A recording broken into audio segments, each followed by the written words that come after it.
Bismillah ar-Rahman ar-Rahim. All thanks and praise to Allah subhanahu wa ta'ala, who guided us to Iman and elevated and raised us to Ihsan. We ask Allah subhanahu wa ta'ala, whatever few moments we have left in this world, that they are moments spent in guidance, in a state of afiyah and well-being. And this dua is for the entire humanity.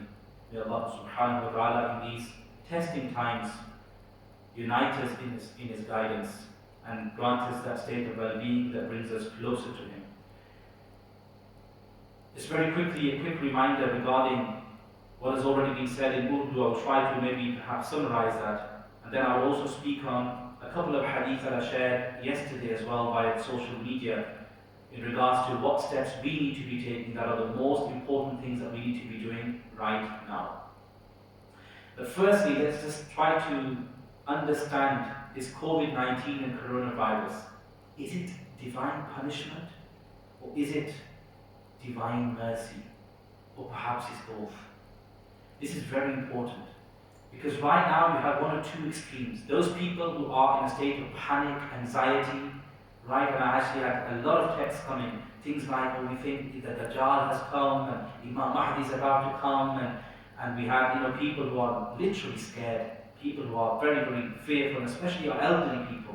Maybe the fact that nobody has been able to communicate this message properly to them, and when they're seeing all of these different safety measures, and wash your hands, and make sure that you wash them with soap, and this for 20 seconds, and on top of that, have this type of food and don't have this type of food. And sometimes it can get a bit overwhelming, especially if you're watching constantly. You're on WhatsApp, you're getting all these negative messages coming through, or you're watching, you're on TV, you're watching TV, and all of these news coming in. Thousands of people have been affected, and thousands have died, and potentially that's going to obviously that's going to increase. Okay, and there's potentially the figures that they're saying around this area, 300 possible potential 300 Muslim deaths, or even more than that. When you hear all of this, it can become very, very, very scary, and people don't know how to react, or what to do and how to function. So my point here is to try and explain. That is the first aspect, the first, you could say, kind of extreme within our community. We have another extreme as well. Those lads, right, and those adults even, who think it's nothing to worry about. Just carry on with your normal daily routine, and just go out as many times as you want, as how long as you want. Who cares? That type of reckless way of thinking. Who cares? I'm young, I'm fit, I'm healthy. I'm going to be immune from this. Even if I do catch it, it's not going to kill me, is it? And I had this the other day. Somebody young, probably 20-year-old. It's not going to kill us, is it, Mansar? It's not. And so, it's like a case of we just carry on doing what we need to do. And even if the government is advising social distancing, it doesn't really matter. Even if the government or the medical experts and the health authorities are saying, keep yourselves at home, stay at home, and by doing so you'll save lives, you literally will be saving lives. It's only these people, it's just the media it's all hype in the media, so on and so forth. So we've got both of those extremes. And what we really want to do is try and give the correct understanding in accordance to a very authentic hadith of the Prophet ﷺ narrated in the Sahih of Imam Bukhari, narrated by Sayyidah Aisha radiallahu ta'ala. Listen to this very carefully. The Prophet ﷺ said, Sayyidah Aisha actually said, "Akhbarani, the Prophet informed me that this ta'un," when she asked about the ta'un, what is this ta'un? Ta'un basically is a plague. It's a plague that has a specific context, a specific way, as to a specific illness that occurs within the body, and as a consequence of this ta'un, this specific type of plague, people end up dying in large numbers. And there's been historically many different types of ta'un, or should I say many times where the ta'un or the plagues have killed and taken many, many lives. That is a specific type, ta'un is a specific type of illness. But the scholars say the coronavirus and the COVID-19 is also by extension a ta'un. It's in the hukum, and it takes the same ruling as the ta'un, because obviously it's something that is it's a contagious illness. And again, I don't want to address this right now, but inshallah maybe a separate video will go on this. There's people even right now who are promoting this point of view, that this illness is not even contagious. Can you believe it? They're actually saying this. They are educated people. People who've when I say educated, what I mean is people who've studied sacred knowledge at the hands of great people. They are saying that this illness, even the virus and the infection, is not contagious. So there's no reason for there to be safety measures. Or there's no reason for us to go, and take all of this advice, because you can. And then they have certain hadith of the Prophet ﷺ they bring in, but their understanding is incorrect concerning those hadith. Or it's only looking at it from those hadith and from one angle. It's not putting all of those hadith together and making that reconciliation between the hadith, or that tatbiq, that conformity between the hadith, as was done by Imam Ibn Hajar al-Asqalani, or the likes of Imam Nawawi rahimahullah ta'ala, and other great scholars who have already made that conformity between what apparently seems like conflicting hadith. The bottom line is, inshallah, maybe a separate video on this, that this illness is, no doubt, it is contagious by the will of Allah. When and as Allah wills, it is contagious, and proof to that is the fact that all of these thousands of people have died. And there's many, many more who will die as a consequence of this, because Allah has made it infectious, and nobody can deny this. My question to those people who say all of these illnesses aren't contagious, I ask them, by the will of Allah can they be contagious? They will all answer yes, and that's exactly what we're saying. By the will of Allah, they're contagious. Therefore, the safety measures that were prescribed 1400 years ago by the Prophet Muhammad ﷺ, and also in light of the guidelines of the medical experts and also the health authorities and the government, all of those, the imams and the scholars of this ummah are and need to continue reminding our congregations and our communities that it's very, very important that we abide by those safety measures and take them very seriously. Anyway, let's come back to this hadith of the Prophet ﷺ. She asked the Prophet ﷺ about ta'un, and he's informing her, this ta'un, this plague, what is it? The first part is actually scary one, the first part of the hadith of the Prophet ﷺ, but it's not the only, the hadith doesn't end here. You need to look at and complete the hadith. كان عذابا يبعثه الله على من يشاء. That this ta'un is a punishment. It's a punishment that Allah reveals and sends to whosoever He wills. So that's the first understanding we need to take from this hadith. This COVID-19, this coronavirus is essentially speaking what? It's a form of punishment. But then what? Does the hadith end there? Does he sallallahu alayhi wa sallam end his statement there? His blessed speech? No, he continues. He said this is adhab, is a punishment. But he said, فَجَعَلَهُ اللَّهُ رَحْمَةً لِلْمُؤْمِنِينَ. But Allah has made this punishment mercy for the believers. I.e. those people who believe in Allah subhanahu wa ta'ala, those who have faith in God, those who have faith in Allah subhanahu wa ta'ala. This same pandemic, this same plague, this same coronavirus, this same COVID-19 is no longer a punishment for them. Rather, it's what? It's a form of mercy for them. It's a blessing for them. And inshallah we'll see how this is a blessing very shortly. One of those ways as to how can this COVID-19 or this plague, in this case the hadith is speaking about the ta'un, how is it a form of mercy? The Prophet ﷺ himself explained this hadith. He said, لَيْسَ مِنْ عَبْدٍ يَقَعُ الطَّاعُونَ فَيَمْكُثُ فِي بَلَدِهِ صَابِرًا مُحْتَسِبًا يَعْلَمُ أَنَّهُ لَا يُصِيبُهُ إِلَّا مَا كَتَبَ اللَّهُ لَهُ إِلَّا كَانَ لَهُ مِثْلُ أَجْرِ شَهِيدٍ. صدق Rasulullah sallallahu alaihi wasallam. He said, there is no slave of God, there is no human being who finds himself in this position that the ta'un has come about. The ta'un has descended, and then he remains in his city. Look at the words of the Prophet ﷺ. He remains in his city. This is exactly the same meaning of lockdown that we are witnessing right now globally.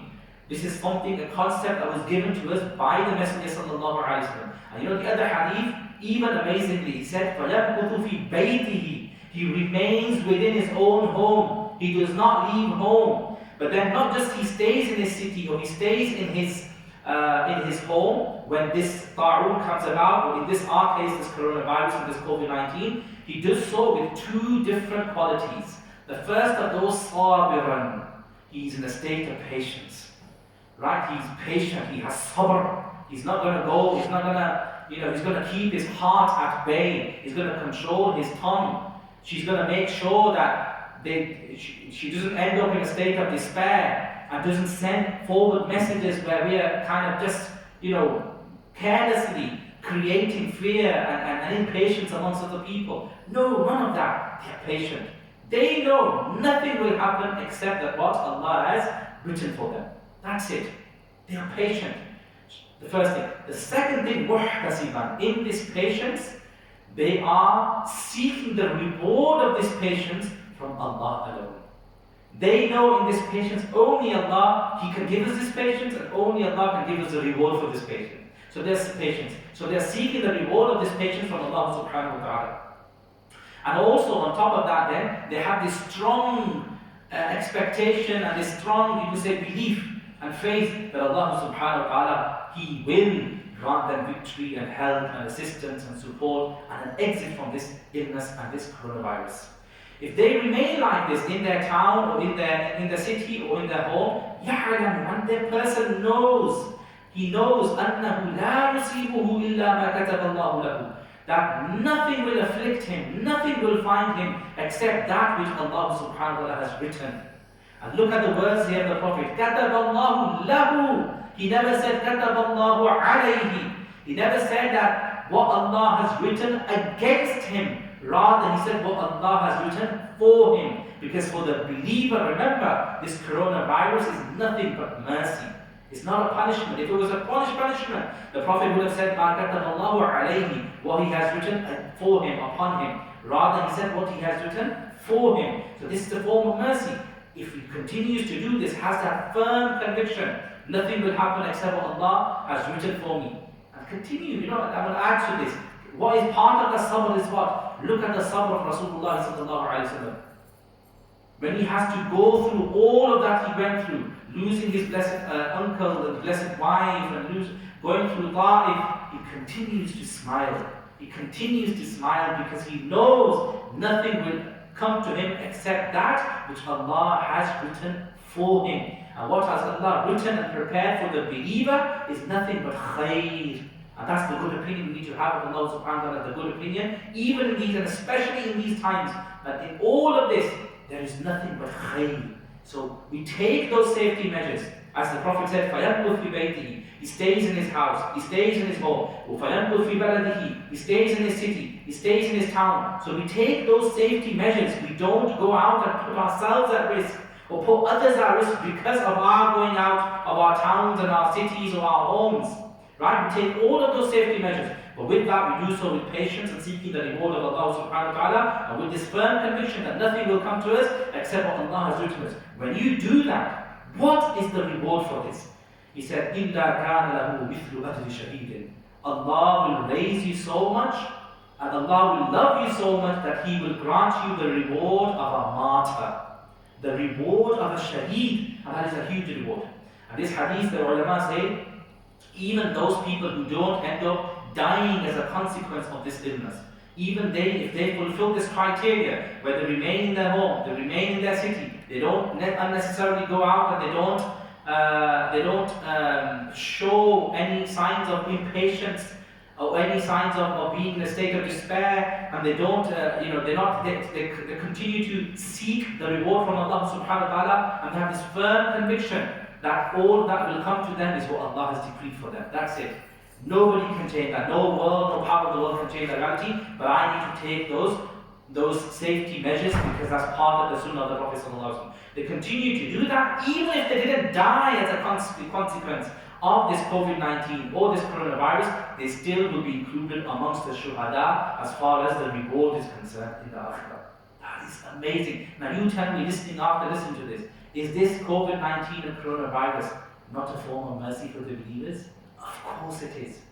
It's a rahmah, and this is the way we need to see it. Further to this, this plague, the ta'un came at the time of the great Sahaba.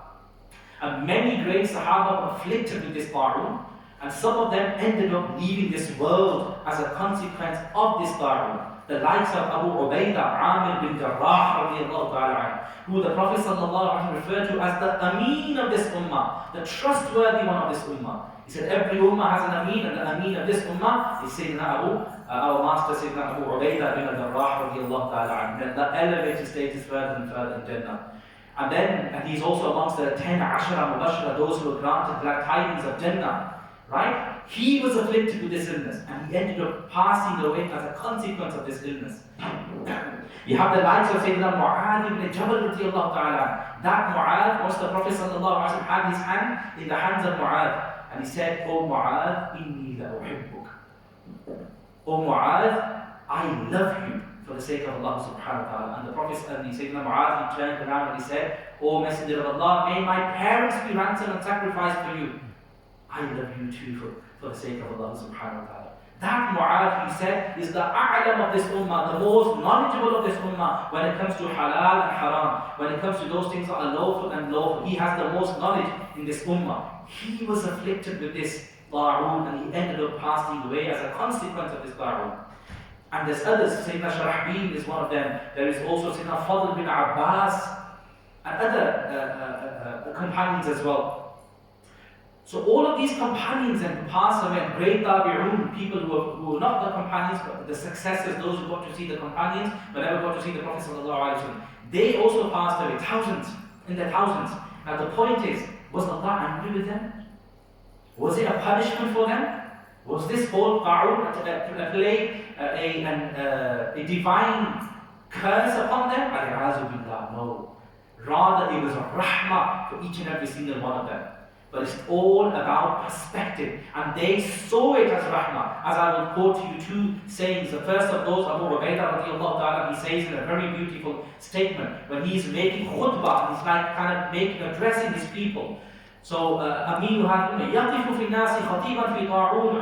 And what is he saying? He's saying to them, هَذَا الْوَجَعُ رَحْمَةٌ بِكُمْ وَدَعْوَةُ نَبِيِّكُمْ وَمَوْتُ الصَّالِحِينَ قَبْلَكُمْ وَإِنَّ أَبَا عُبَيْدَةَ يَسْأَلُ اللَّهَ أَنْ يُقَسِّمَ لِأَبِي عُبَيْدَةَ حَظَّهُ. He says that this illness, this calamity and this plague is what? It is a mercy for each and every single one of you. It's divine compassion, divine mercy. It's divine mercy for all of you, those who believe. And it's also the dua of your Prophet. It's the dua of your Prophet. In other words, through this you will be elevated in your status. You will be elevated in the rank that you have with Allah subhanahu wa ta'ala. This is His dua. Through the patience that you have and through all of these other qualities that we need to be manifesting at this moment in time. And then it is also the death of the salihin, of the righteous people from amongst you, from before you. And then he said, he asked Allah, Abu Ubaidah sought from Allah subhanahu wa ta'ala his share of this mercy or his share of this ta'un, of this plague, that Allah gives him a share of this. Would you make dua for something that is adab, something that is punishment? No. Rather, what is his dua, what he's seeking is, Allah, this is mercy, give me my share of this mercy. That could be different ways, and I'll speak about some of those ways. One of those is obviously the reward of the shaheed. Give me my reward of the shaheed, of Allah. He's begging Allah for that. Another is being there for one another. Ta'awun ala al-birr wa taqwa. Helping one another in acts of righteousness and goodness. Oh Allah, choose me for that. Give me my naseeb in that. In our context, there's so many people in isolation who need food, who need basic essentials. We're asking Allah, Allah, give us our naseeb in being able to extend our ihsan and kindness to those people. This is what He's seeking. And this is what we must do as well in our times. Yeah? And then on top of that, Sayyidina Mu'adh bin Jabal radiallahu ta'ala, in addition to that, he also, as has been narrated in the Muslim of Ahmad bin Hanbal, he also said the same thing, echoing the same thing, what his senior, as Sayyidina Abu Ubaidah has already said. And that is what, بَلْ هُوَ شَهَادَةٌ وَرَحْمَةٌ وَدَعْوَةٌ نَبِيِّكُمْ صَلَّى اللَّهُ عَلَيْهِ وَسَلَّمَ. Rather, he says this ta'un is nothing but martyrdom. It's nothing but what? Rahmah. It's a mercy, and it's the dua of your Prophet sallallahu alaihi wasallam. It's the da'wah of your Prophet sallallahu alaihi wasallam. And this continued in the likes of Imam Ibn Hajar al-Asqalani rahimahullah ta'ala in his Badr al-Ma'un fi Fadl al-Ta'un. He's narrated these and other hadith regarding this, and in which you could say, essentially speaking, that he's proving that this ta'un is not a form of punishment where Allah's angry with the believers and the ummah of the Prophet sallallahu alaihi wasallam, and then therefore he's kind of punishing these people because of their anger. No, rather this is His mercy, and there's many ways as to how through this one coronavirus and through this COVID-19, Allah subhanahu wa ta'ala is manifesting His mercy. There's tajalliyat of His mercy in this.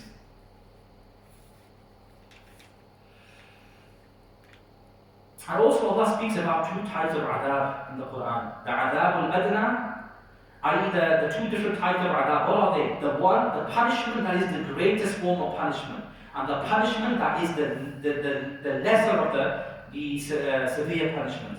And he says sometimes he reveals the lesser punishment to save a person from the greater punishment. Why? So that people, they come back to Allah subhanahu wa ta'ala. This is a form of mercy. That Allah knows, if Allah knew in His knowledge and in His wisdom, that if I didn't send down this COVID-19 or this coronavirus, these people, they would not have come back to me, and then they would have been exposed to the greater punishment. So to save the ummah from the greater punishment, He reveals the lesser punishment to get us in that state of complete broken-heartedness in the presence of Allah subhanahu wa ta'ala. And that's what's happening.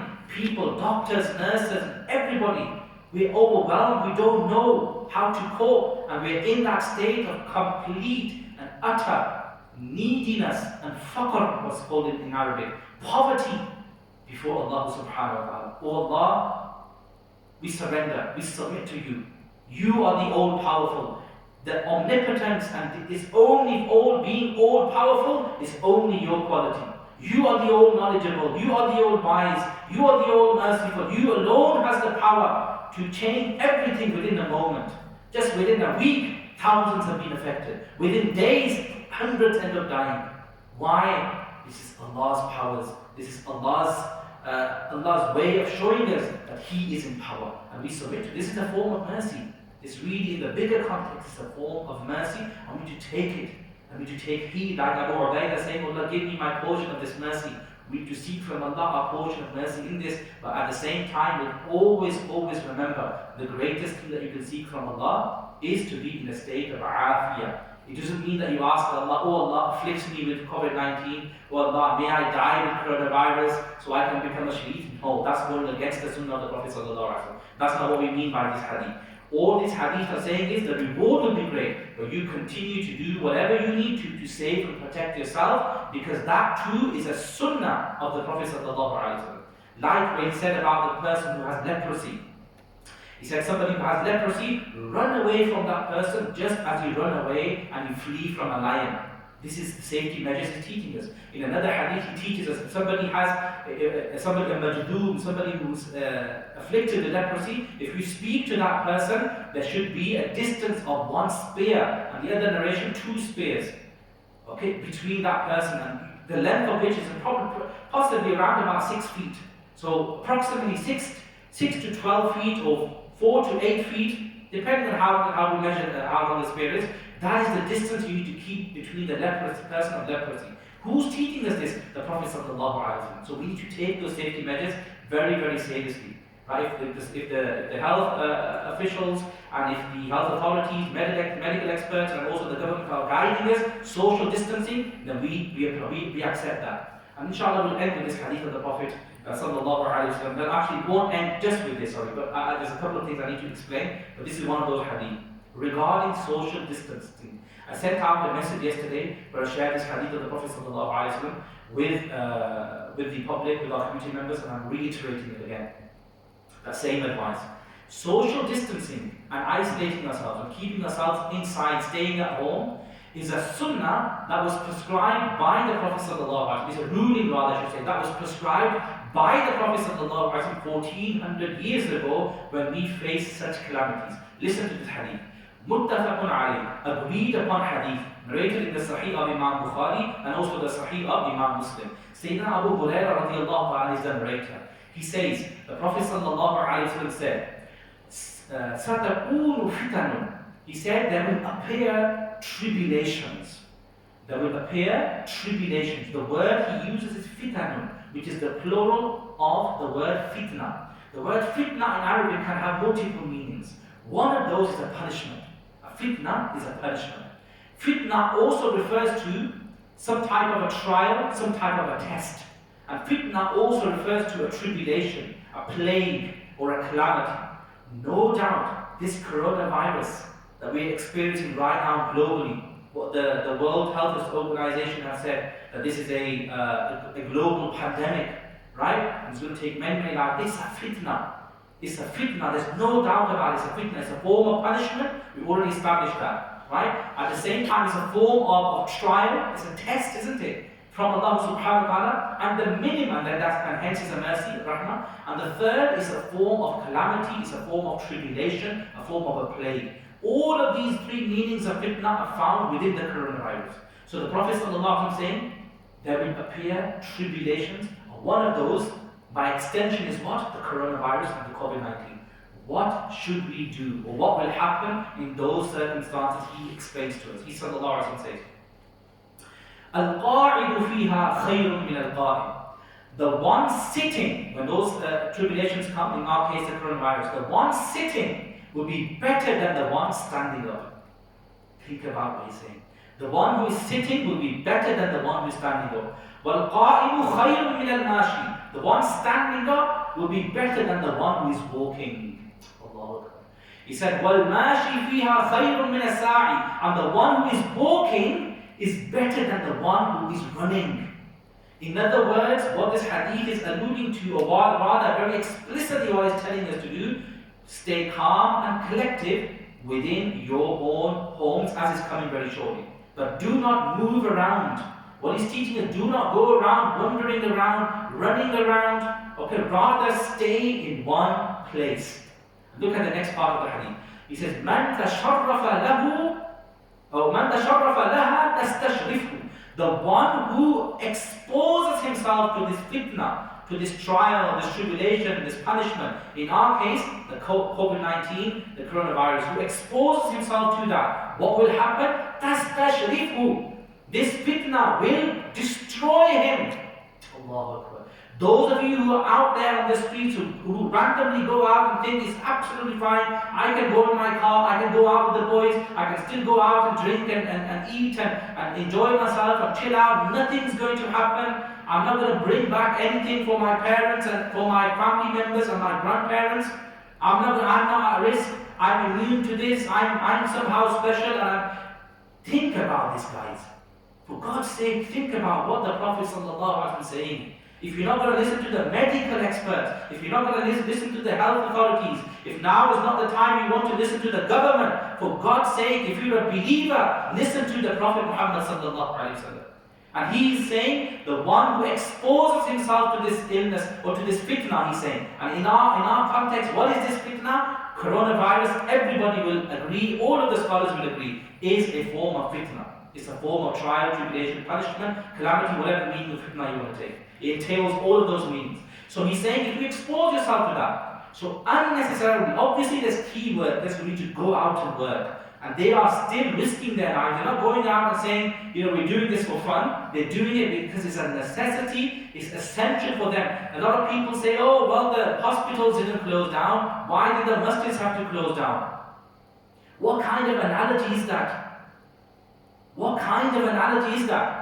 Yeah? And before I actually complete the hadith, Sayyidina Abdullah ibn Abbas radiallahu ta'ala, in his time, Sahih hadith, the blessed cousin of the Prophet sallallahu alayhi wa sallam, who was the great mufassir of the Quran, the greatest mufassir of the Quran from amongst the Sahaba. Right? Somebody who had a special dua of Rasulullah sallallahu alayhi wa sallam to have the faqh of deen, understanding of religion. Am I going to go by your understanding? Or am I go anybody else's understanding? Or am I going to go by the understanding of the blessed cousin of Rasulullah sallallahu alayhi wa sallam? The one the Prophet said he will be granted, well, he made the dua, Allah gave him the faqh fi deen. The fuqaha of this ummah need to awaken to this reality. At the time, Sahih hadith, the muaddin is calling for the prayer, Jumu'ah prayer. That masjid is better than our masajid right now, locally. I think everybody will agree. The one who is calling the adhan is far greater than any of the muaddins who are alive right now. And the one who is issuing this ruling, which is about what I'm about to say, is better than anyone who's issuing any ruling and any hukum right now. And what was the reason? What was it that he said? So he's calling the adhan, hayya ala salah. He said, do not say that. Rather say, sallu fi buyutikum. Pray in your homes. This is Sayyidina Abdullah ibn Abbas, pray in your homes. And then when they completed the adhan, some people, just like today, there were people, why have they closed down the masjid?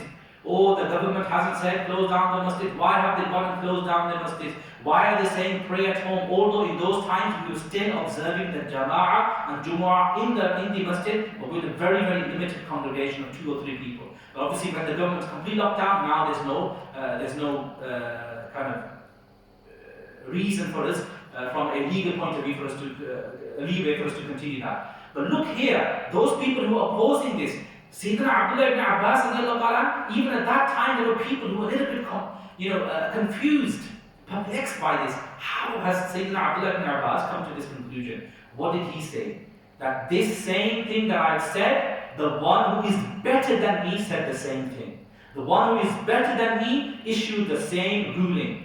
At the time of the Prophet ﷺ, when there was rain, the mu'adhin would call out, "Sallu fi buyutikum," pray in your homes, because that rain was what, and especially, obviously now, the world that we live in with all of these roads and cars and everything, rain is not a big issue, is it? But in those times, look at the city of Medina 1400 years ago, right? In that context, rain was maybe not destructive, but nevertheless, definitely, to say the minimum, it was inconveniencing.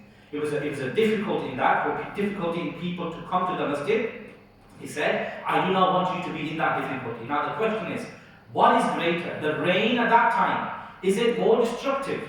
Or is the coronavirus or the COVID-19 more destructive to humanity? Which one? You tell me. And especially saying to those people who are sitting there relaxed and saying the masjid should not be closed, and when you close them, you're going against the sunnah of the Prophet ﷺ. Which of these is more of a reason to close down the masjid? Rain or certain illness? Think about it, for God's sake. Ummah, we honestly, I honor when scholars, those who are true scholars, if they have a difference of opinion, I honor them. Every single scholar, whether you're Maliki, Shafi'i, Hanbali, Hanafi, whatever, of these 4 schools of thought, I will honor each and every single scholar. Ash'aris, Maturidis, I will honor all of these scholars, right? So if there's a scholar, say, coming out with a difference of opinion, I honor that. But when there's these people who claim to be scholars and who are kind of going around passing fatwas, when they come out with these absurd type of comments, I'm very sorry, we're intolerant of them. Because they need to be refuted, and there are things that we do not accept. Which of the two is more disastrous? The rain that was coming down in Medina Munawwara, or coming down in the locality where Sayyidina Abdullah ibn Abbas was based, or the coronavirus and the COVID-19 that we are experiencing right now? Obviously, everybody would say, and there's no doubt, the coronavirus. So in such situations then, that we do have a precedence within our primary source, amongst that is the sunnah of the Prophet ﷺ, and then the Prophet ﷺ also said, فَاتَّقُوا اللَّهَ مَسْتَطَعْتُمْ, fear Allah as much as you are able to. So what we are able to do, we do that. What we are not able to do, then we are excused from doing that. Again, there's obviously a commentary or an explanation to this. Anyway, coming back to the hadith of the Prophet ﷺ, he said, مَنْ تَشَرَّفَ لَهَا تَسْتَشْرِفُ, the one who exposes himself to this fitna, in our case the coronavirus, we will destroy them. Look at this last part of the hadith. May our lives be sacrificed upon the blessed land, the blessed soil upon which our beloved walked upon. He told us something 1400 years ago, that today the health officials and all of these people, medical experts, they're teaching us, they're telling us, reminding us of the same thing. He taught us.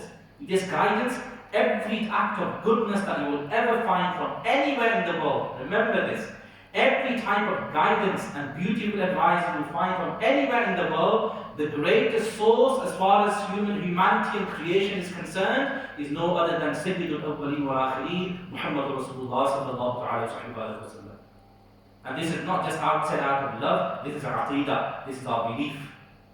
So he said, Man wajada malja'an aw ma'adan falya'udh bihi. The one in these trials and tribulations, if anyone finds a shelter or a refuge, then he should take that shelter and that refuge.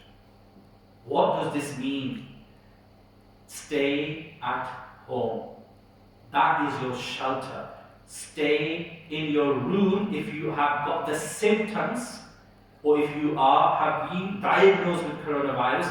That is your refuge, that is your shelter. You'll be protecting yourselves and others from this virus spreading.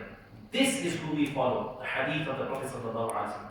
Another hadith, Sayyidina Uqba ibn Amir radiallahu ta'ala, very quickly, he also shared the same advice. He said, I asked the Prophet sallallahu alaihi wasallam, قُلْتُ يَا رَسُولُ اللَّهِ مَنْ نَجَاةٌ, I asked the Prophet of Allah, what is salvation? What is security? What is safety? In other words, how can I find salvation? Listen to this. Those who want salvation, right? Those who want to protect themselves from the coronavirus, do these three things. He said the first of those, أَمْسِكْ عَلَيْكَ لِسَانَكَ. First, he said, this is general advice. The specific now, obviously within our context, he said, control your tongue. Do not go around and, if you have a different approach, other scholars have decided that certain safety measures need to take place, you can't understand them in your head. Do not go around using your tongue in a way that is inappropriate or disrespectful to the ulama of this ummah, the scholars of this ummah, especially those who are serving you and at your service day and night. Don't do that, my dear brother and my sister. Wallahi, this is going to be a form of destruction for you. And thinking because you know better, what is your thinking and what is the thinking of the great ulama Rabbaniyun of this ummah? Please don't do that. Okay? If you have a difference of opinion and you are in a position where you're a scholar, you can address that, brilliant. But if you are not in that position, just go by doing what you need to do in your life. And do not interfere in the decision making of the great scholars. Right? So anyway, أَمْسِكْ عَلَيْكَ لِسَانَكَ, control your tongue. And the second thing he said, وَلْيَسَعْكَ بَيْتُكَ, keep yourself at home. Stay at home. The other narration says, إِلْزَمْ بَيْتَكَ, अपने घर को लाजिम कर लो, घर ही में रहो, घर से बाहर ना निकलो.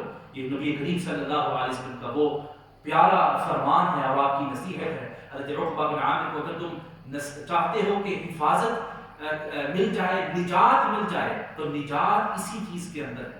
ये तो आपने जनरल बात की है ना, लेकिन आज भी जिस कोरोना वायरस के अंदर हम मुब्तला हैं और पूरी इंसानियत मुब्तला है, उसके अंदर यही हदीस पाक का एक अजीम जो आपका फरमान है, आपके इरशाद मुबारक है, उसको अपने ऊपर लाजिम पकड़ लो, उस पर अमल करो, घर ही के अंदर रहो, घर की चार दीवारों से बाहर ना निकलो. हाँ, अगर कोई ज़्यादा कोई ज़रूरत चीज़ है, कोई की वर्कर है, वो बाहर उसको ज़रूरत है काम करने के लिए, और वो भी एहतियाती तदाबीर के साथ बाहर निकले, बगैर उन एहतियाती तदाबीर के होते हुए बिल्कुल ना निकले. किसने हमें ये बताया? आज के माहिरीन सेहत ही नहीं हमें बता रहे, आज की गवर्नमेंट ही नहीं हमें बता रही, बल्कि कौन बता रहा है? वो जो सय्यद कायनात है, सय्यद दो आलम है, जनाब मुहम्मद मुस्तफ़ा सल्लल्लाहु अलैहि वसल्लम का हदीस फरमा है. At the end of the hadith, keep your homes, and he said what? Allah, this is very important. He said, وَابْكِ عَلَى خَطِيئَتِكَ. If you want safety, the third thing you must do, cry over your sins. Allah. तीसरी चीज अगर तुम निजात चाहते हो तो वो कौन सी चीज है कि अपने गुनाहों को सामने रखकर अल्लाह की पाक बारगाह में रो, गिड़गिड़ाओ, रोना सीखो, रो, अपने घर में बैठ कर ये रो. और ये रोना जो है, इससे अल्लाह तबारक आपको निजात अता फरमाएगा. Crying, this is, if Allah gives us the tawfiq to do this, this is a very, very elevated statement. When we do these three things, then we will understand that this pandemic is what? No longer a punishment, but a mercy. And this is what this hadith means. Another two things I think is very important. Alhamdulillah, there's people who listen to this, and I hope those who listen, please share this. Like this and share this with others as well, so others can benefit, inshallah, from this as well. And later on, whoever, inshallah, listens to this, please share this with others. And those in their homes as well, just listen to these two things. How is this pandemic or this coronavirus a form of mercy for us? I was thinking the other day, and it's very beautiful. It takes us so many years to build a masjid, right? So let's say, for example, this masjid, it took us quite a few years. Number one, you have to get a team together. Number two, you have to get people who are going to be the trustees. You're going to buy the land, for example, the land trustees. Then you have to raise the funds. That obviously going around up and down the country, or even if it's just a locality, it takes time and it takes effort, right? And then once the donations are there, that obviously carries on, the fundraising carries on. Then getting the materials, getting the architect to do his job properly, and then organizing everything in such a way that that thing can be done structurally, in such a structural way, in such a strategic way, that it's we're able to kind of keep up with the donations, so on and so forth. To build a masjid takes years. It's not something that can be done overnight. including the preparing, including having the entertaining the idea of the masjid as well, or the idea of building the masjid, so on and so forth. From that moment all the way to the masjid is made takes a long time. How then, what am I trying to say? Allah, through this coronavirus, is teaching us, is calling upon us, He's telling us, you spent years building a masjid, and you've done that, mashallah, throughout the world, yeah, all these masajids. How much time, you spent so much of your time, so much of your effort and money building masajid, where Allah could be worshipped. But how much of your time have you spent building your relationship with the one for whom this masjid was built? Try to think about this. How many minutes in our lives, in our days, do we spend those minutes specifically where we are doing something with the intention and with the attempt of building our relationship with Allah subhanahu wa ta'ala? What is more important, the masjid, building the masjid, or building our relationship with Allah subhanahu wa ta'ala? What is more important? Do we worship the masjid or do we worship Allah? Who's the masjid? The masjid is the place of sajda. Masjid is the one who we do sajda to. So we've spent so many years, so much time and effort building a masjid, but how much time has gone making that sajda to the one who is masjid? And this is what Allah is teaching us. All the way along, it was not about you and the masjid, it was about you and me. Come back to me. The masjid is closed, but I am still there. The masjid is always there. At the last third of the night, the masjid, Allah subhanahu wa ta'ala, the one who is prostrated towards, the one who we do sajdas to, He descends to the lowest of the heavens as is befitting His majesty and His transcendence and His pure being. And He calls out, is there anyone who seeks from me that I give him? Is there anyone who seeks forgiveness that I forgive him? Is there anyone who seeks cure that I may cure him? Is there anyone who seeks provisions that I may provide for him? Anyone who has a need, I may fulfill their need. Where are you with the masjid? Where are you with Allah subhanahu wa ta'ala? So this is what I mean. It's a form of mercy because it's made us realize the most important thing in our lives is not the masjid, but it's the masjid. And the greatest one who made sajda to him, the asjadun nas, asjadul awwalin wal akhirin, Muhammad Rasulullah sallallahu alayhi wa sallam. But this is actually a form of mercy. That's the first point to take away. Work on your relationship with Allah. There's so many people who don't pray 5 times a day. This is the time now to make tawbah, start praying those 5 daily prayers. Right? There's so many people who only come to the masjid, or whose only relationship with Allah is like, again, the way they perceive it is twice a year when they come for Eid, right? Or the Taraweeh prayer. It's like that is the only thing that's happening to build that relationship with Allah. There's nothing externally happening. Where we proactively doing something, like with a believer, every moment potentially could be a moment of connecting to Allah. But we're not actively doing that. We're not conscious of that. So Allah is reminding us, this is the time to be conscious of that. And there is no better way to teach us that than sending the coronavirus. SubhanAllah. As may Allah protect us. I mean, there are other ways Allah has power and has knowledge, and other ways that this same lesson will be taught. May Allah protect us. We're not, we're asking Allah to grant us afiyah. May Allah forgive us for our shortcomings, and this time allow us to connect to Allah. The other thing, guys, how many times do we spend, how many years do we spend building a house or a home? Right? And how much time do we spend paying our mortgage? How much time do we spend paying our mortgage? All of that it takes years, 25 years to spend, for example, 15 years, 10 years, however long it takes to pay off a mortgage. All of that, okay, but Allah subhanahu and we spend that.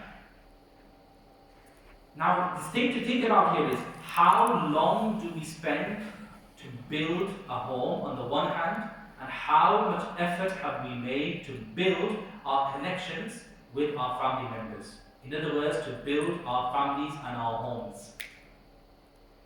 Very, very little. But this is a time where Allah subhanahu wa ta'ala is teaching us out of His mercy that these are times now you have more time to spend with your parents than ever before. Than you've had ever before. You've got more time to spend with your children than you have ever had before. With your partners, with your siblings. This is the time that you become very serious in your relationship with other people and building them. Doing so, inshallah, will make you bring you closer to Allah. So, in all, let's just inshallah conclude with this. All of what we've spoken about regarding the coronavirus, no doubt it's a form of punishment, but at the same time, for believing men and women, it's a form of mercy, and that is how we need to take it. I ask Allah subhanahu wa ta'ala, those of you listening in their homes, those who joined us live via Facebook as well, may Allah subhanahu wa ta'ala bless each and every single one of us and grant us tawfiq to do that which is most pleasing to Him, and to protect us from doing that which is displeasing to Him. How can we take our vast portion of this mercy in these times? Inna rahmatallahi qareebun min al-muhsinin. Allah says the mercy of Allah is close to those who do good, those who do ihsan. So this is the time in which, inshallah, we need to be becoming people of ihsan, those who are doing good deeds. Be there for those in a state of isolation, those who need help, those who need any type of assistance with their food, with their shopping. Do not go around panic buying.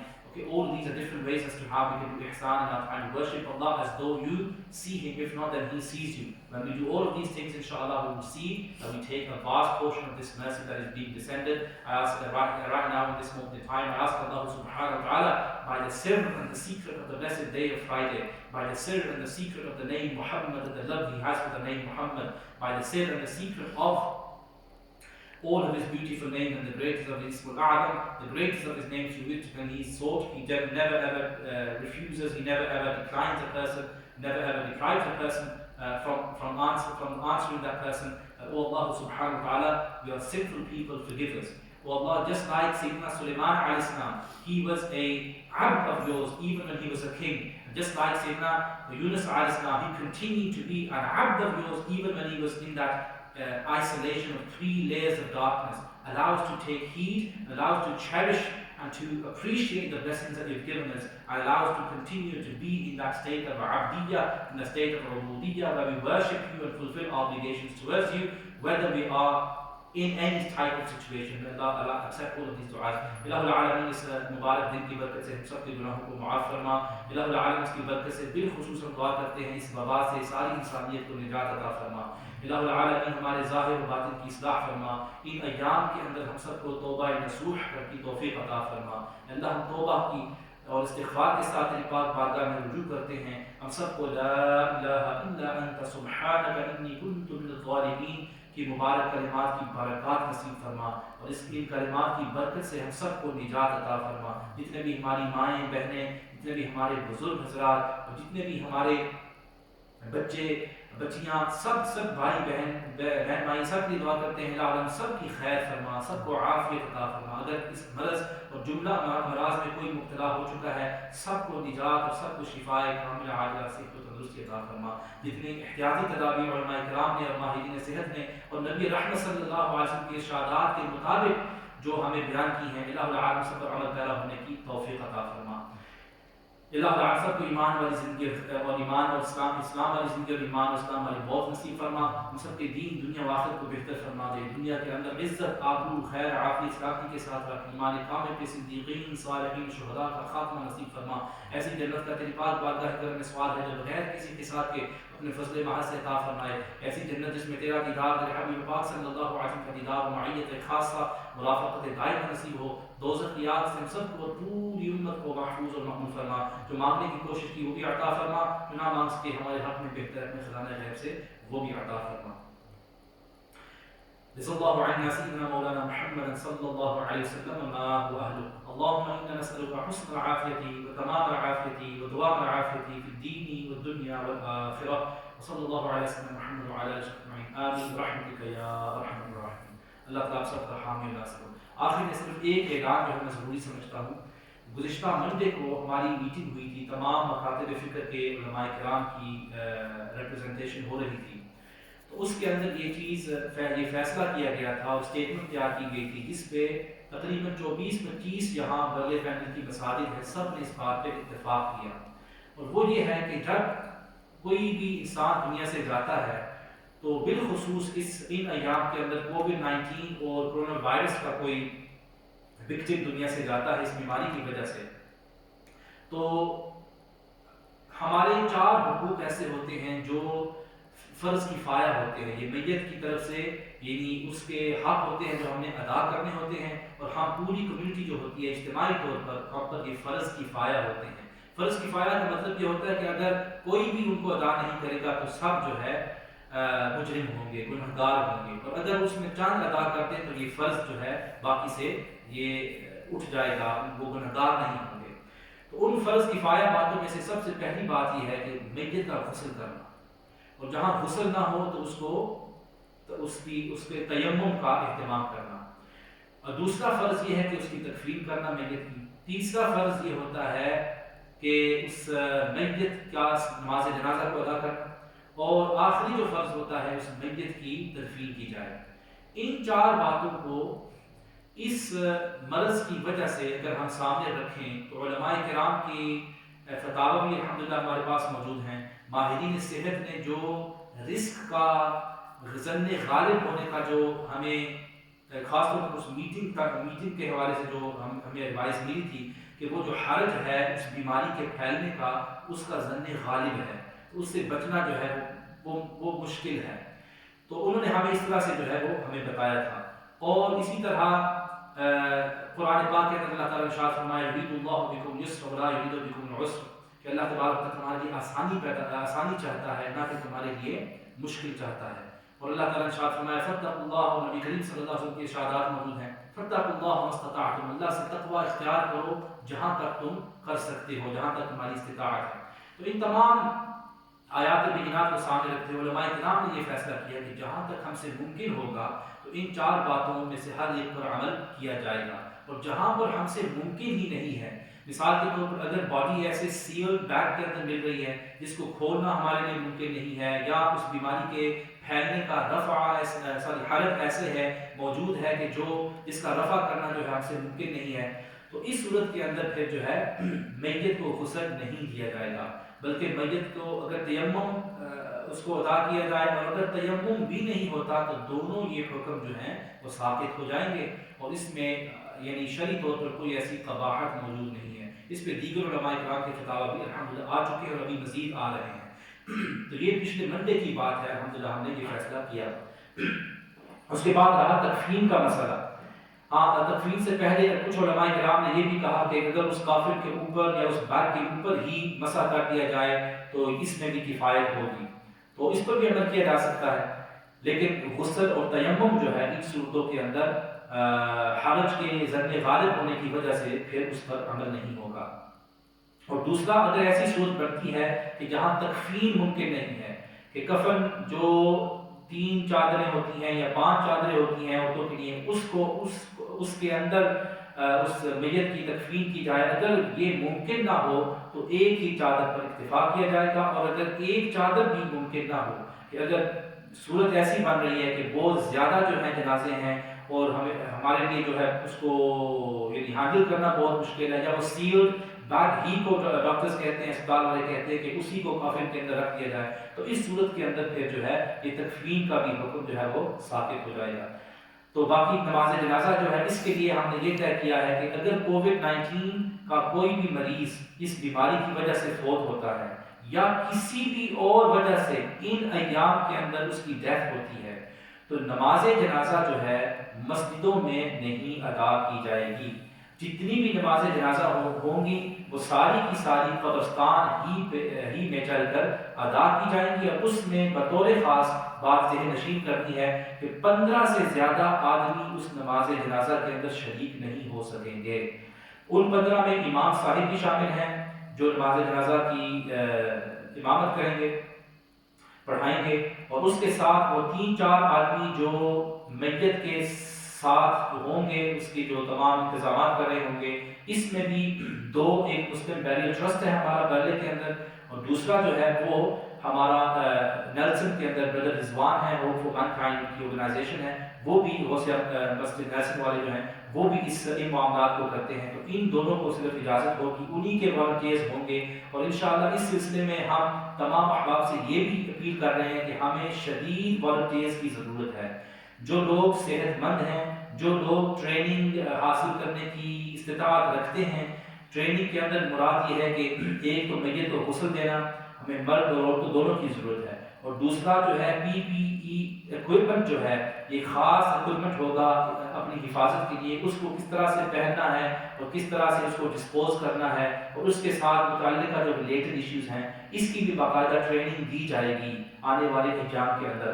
تو اس سلسلے میں جو لوگ دلچسپی رکھتے ہیں اور اس عظیم کام کے اندر وہ اپنا حصہ ڈالنا چاہتے ہیں اور وہ شامل ہونا چاہتے ہیں، اپنے آپ کو پیش کرنا چاہتے ہیں، تو ان سے گزارش کی جاتی ہے کہ آپ اس نمبر پر جو ہے آپ رابطہ کریں، اور اگر فون ہو سکے فون اگر نہیں ملتا تو کم از کم جو ہے آپ اس پہ اپنا میسج جو ہے وہ ٹیکسٹ کر کے جو اپنا نام اور اپنا یہ میسج بھیج دیں کہ میں اپنے آپ کو اس مقصد کے لیے پیش کر رہا ہوں یا کر رہی ہوں، تاکہ آپ کے نام جو ہیں وہ پہنچ جائیں گے، جو ہمارے بردر رضوان ہیں ان تک وہ نام پہنچیں گے، تو پھر اس سے کیا ہوگا کہ انشاءاللہ پوری لسٹ تیار ہو جائے گی کہ برلے کے اندر اتنے افراد موجود ہیں، برائٹ فیلڈ کے اندر اتنے ہیں، نرسل کے اندر اتنے ہیں، تو جو اگر ہمیں نماز جنازہ کی ادائیگی کے لیے اہتمام کرنا پڑے تو ہم جو ہے فوری طور پر وہ ٹریننگ بھی الحمدللہ ہو چکی ہوگی، تو ہمیں جو ہے کوئی دقت محسوس نہیں ہوگی۔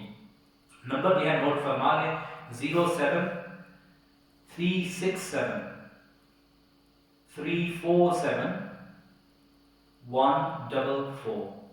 ایک مرتبہ پھر میں نمبر دکھاتا ہوں 07367 347 144۔ تو اس نمبر پر آپ رابطہ کر جو ہے اپنا نام دے دیں، تو جو نماز جنازہ ہوگی، اب ظاہر ہے جو کووڈ-19 کا کوئی اگر مریض ہوگا تو اس کی تمام جو فیملی اس کے ساتھ رہ رہی ہوں گی اسی گھر کے اندر، ان کو اس نماز جنازہ کے اندر شریک ہونے کی اجازت نہیں ہوگی۔ اللہ تعالیٰ ہم سب کا حامی ناصر اور ہمیں محفوظ رکھے، اس طرح کی صورتحال نہ ہو، لیکن اس طرح کی صورتحال پیش آ رہی ہے اور کئی مسلمانوں کے جنازے جو ہیں ابھی ہو چکے ہیں۔ آپ کو یہ بھی ذہن نشین کرنی چاہیے بات کہ جو پہلے 10 وکٹم تھے جن کی ڈیتھ اس ملک کے اندر کووڈ-19 کورونا وائرس کی وجہ سے ہوئی تھی، ان میں سے 4 مسلمان تھے۔ تو اس طرح مسلمانوں کے اندر بھی جو ہے بیماری جو ہے وہ پھیلتی ہے، تو اس میں بطور خاص کی مسائل کو مد نظر رکھنا ضروری ہوتا ہے۔ اب جو لوگ آئیں گے اس نماز جنازہ کے اندر وہ 15,000 جو ہوں گے، تو اس کے اندر بھی جو لوگ obviously ایک تو امام صاحب ہیں، اس کے علاوہ 3-4 آدمی ہوں گے جو ہیلپ کر رہے ہوں گے، باقی جو شرکاء ہوں گے وہ بھی سب کو یعنی ماسک کے ساتھ اور گلوز کے ساتھ جو ہے نماز جنازہ کے اندر شامل ہونا پڑے گا، یہ بھی ان کے لیے ضروری ہے، اور انشاءاللہ ہماری کوشش ہے یہ ماسک اور گلوز جو ہے وہ ہم خود جو ہے پرووائڈ کریں گے۔ اس کے علاوہ تعزیت کے حوالے سے پہلے بھی جو ہے یہ بات گزر چکی ہے کہ تعزیت اگر ان ایام کے اندر کسی نے کرنی ہے تو مساجد کے اندر اجازت نہیں ہوگی فاتح خوانی کے لیے، نہ گھروں کے اندر اجازت ہوگی۔ آپ فون پر جو ہے اس میت کے جو رفقا ہیں یا گھر والے ان سے رابطہ کر کے تعزیت کر سکتے ہیں۔ آخری جو دیدار ہوتا ہے، زیارت ہوتی ہے وہ میت کی، وہ بھی کسی صورت کے اندر نہیں ہوگی۔ باقی وہ جو مریض جو کووڈ-19 یا جو کرونا وائرس کے بیماری سے ان کی موت اور ڈیتھ نہیں ہوئی، یعنی کسی اور وجہ سے کسی کو ہارٹ اٹیک ہوا یا کوئی اور وجہ سے جو ہے وہ ان دنوں کے اندر ان فوت ہوتے ہیں، تو ان کا باقاعدہ غسل وہ ہے وہ کیا جائے گا، اس میں کوئی یعنی ایسی ممانعت نہیں ہے، باقاعدہ جو ہے نا جو بھی غسل ہے، کفن ہے اور نماز جنازہ ہوگی، لیکن وہ نماز جنازہ جو ہے اس کے لیے صرف شرط یہ ہے کہ وہ 15 آدمی جو ہے قبرستان کے اندر ہی ہوں گے اور اس طرح سے جو ہے نماز جنازہ ادا کی جائے گی۔ باقی آخری کہا کہ اس کی تدفین، جتنے بھی یہ اموات ہوں گے ان کی تدفین وہ جو سلیکٹڈ آدمی ہوں گے جنہوں نے اپنے نام پیش کیے ہوں گے وہی لوگ ہوں گے جو اس تدفین کے لیے وہاں پہ حاضر ہوں گے۔ تو اس لیے یہ تمام مسائل ہیں، انشاءاللہ آپ ذہن نشین کر لیں، اس پر تمام مسائل کا اتفاق ہوا ہے، اللہ تعالیٰ ہمارے اس اتفاق کو بھی کے اندر برکت عطا فرمائے اور مزید آنے والے ایام کے اندر اس طرح کے مسائل پر جو ہے متفق ہونے کی اللہ ہمیں توفیق عطا فرمائے۔ اور میں الحمدللہ یہ بڑے ایک تحدیث نعمت کے طور پر کہہ رہا ہوں، ہر ایک نے اپنا اپنا کردار ادا کیا، لیکن یہ اللہ تبارک تعالیٰ ہی کی رحمت سے اور اس کے فضل سے یہ بات الحمدللہ ہم نے یعنی اتفاق کیا ہے۔ تو اس میں الحمدللہ پورے UK کے اندر برنلی اور پینڈل کو ایک مثال، ایک یعنی ایگزامپل جو ہے وہ دی جا رہی ہے کہ کس طرح الحمدللہ ہماری کمیونٹی نے اس بات پہ اتفاق کیا اور لوگ باقی جو کمیونٹیز کے اندر بھی اس کو ایک مثال بنا کر جو ہے وہ کوشش کر رہے ہیں کہ ہم بھی اپنے مساجد کے اندر اپنی کمیونٹیز کے اندر اس طرح سے اتفاق اور اتحاد کریں. اللہ تعالیٰ ہم سب کو توفیق عطا فرمائے اور اس مرحلے کے اندر ہم سب کی حفاظت فرمائے. بالخصوص جتنے بھی ہمارے یہاں پر مقتدی حضرات ہیں جو نماز کے لیے آتے تھے اور خاص طور پر جمعہ کے دن بھی، لیکن 5 وقت کی جو نمازی ہیں، اللہ تعالیٰ آپ کے لیے بطور خاص دعا ہے اللہ تعالیٰ آپ سب پر اپنا خاص فضل و کرم فرمائے. یقیناً ہم آپ کو مس کر رہے ہیں، لیکن انشاءاللہ بہت جلد یہ وقت آئے گا کہ انشاءاللہ دوبارہ ہمیں یہ رونقیں دیکھنا نصیب ہوگی. صبر ہمیشہ کرتے رہیں اور اللہ پر توکل رکھیں. باقی جو حفاظتی احتیاطی تدابیر جو آپ کو گائیڈ لائنز ملتی جائیں اس پر عمل کرتے رہیں. انشاءاللہ تعالیٰ سب خیر و عافیت سے ہی انشاءاللہ معاملات جو ہیں وہ طے ہوں گے. اسی طرح جو بچے یہ آوازیں سن رہی ہیں, all the children who are listening to this as well, part of the Gosia Masjid, boys and girls, may Allah bless each and every single one of you, and those who are not even part of the madrasa as well, may Allah bless each and every single one of you. Inshallah, stay strong, don't panic, but at the same time don't become carefree. Please keep washing your hands as and when is necessary, and stay at home, stay indoors, and listen very carefully to the advice that's been given to you. And especially at times when it's very easy now because you're all at home, it's very easy to start fighting and start causing problems for your parents and among siblings as well. Please go easy on everyone, yeah, and do not drive your parents crazy, please. So please take it, inshallah. Allah blesses, inshallah. Allah blesses and make it easy for each and every single one of us. جزاكم الله خيرا واخر دعوانا الحمد لله رب العالمين. صلى الله